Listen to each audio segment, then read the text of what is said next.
आज आम्ही बागला चौक ते राजीव गांधी अभियांत्रिकी महाविद्यालयापर्यंतच्या वादग्रस्त दुभाजकाच्या विरोधात हे दुभाजकाचे काम रद्द करण्यात यावे, दोषी कंत्राटदारांची अधिकाऱ्याची चौकशी करण्यात यावी व रस्त्याचे काम सुरू करण्यात यावे या जनतेच्या मागणीसाठी, कारण की जनतेला 40 वर्षापासून या ठिकाणी चांगल्या रस्त्याची प्रतीक्षा आहे, या मागणीसाठी आम्ही आंदोलन करत असताना अचानकपणे आमच्या महानगरपालिकेचे माजी नगरसेवक सन्माननीय श्री नंदू नागरकर साहेब त्या ठिकाणी उपस्थित झाले आणि त्यांनी आंदोलकांना एक प्रकारे धमकावण्याच्या सुरात सांगितले की हा माझा वार्ड आहे, तुम्ही माझ्या वार्डात आले कसे, तुम्ही आंदोलन कसे करत आहात, तुम्ही मला पत्र का दिले नाही.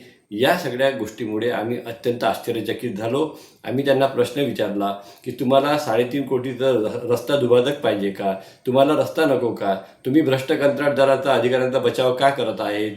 आणि आम्ही त्यांना हेही म्हटलं की तुम्ही जर विरोध केला असता, याचा पत्र दिलं असेल, विरोध केला असेल किंवा केला असता तर आम्हाला यायची गरज पडली नसती. आणि याच्यानंतर आमच्याकडे जी माहिती होती ते जनतेची दिशाभूल करत होते. तो वार्डही त्यांचा नाही आहे, ते महाकाली प्रभाग क्रमांक 12चे माजी नगरसेवक आहेत आणि हे दुभाजक 98% 98% याचं काम जे आहे, 98% या दुभाजकाचे काम हे पठाणपुरा प्रभाग क्रमांक 14मध्ये आहे.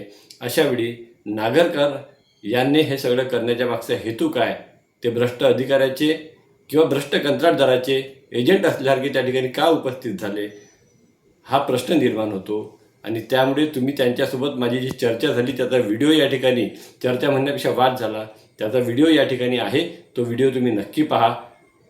काँग्रेसची भूमिका काय आहे या सगळ्या प्रकरणात, या भ्रष्टाचाराच्या प्रकरणामध्ये, तीसुद्धा आता काँग्रेसनं जाहीर केली पाहिजे. नंदू नागरकरांना काँग्रेस पक्षाने जाब विचारला पाहिजे, अशी आमची मागणी आहे.